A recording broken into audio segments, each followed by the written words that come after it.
Symbiotic bacteria हा अशा एक प्रकारचा बॅक्टेरिया आहे की जो म्युच्युअली बेनिफिशियल रिलेशनशिप दाखवतो.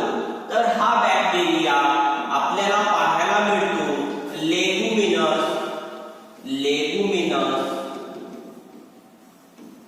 प्लांट मध्ये.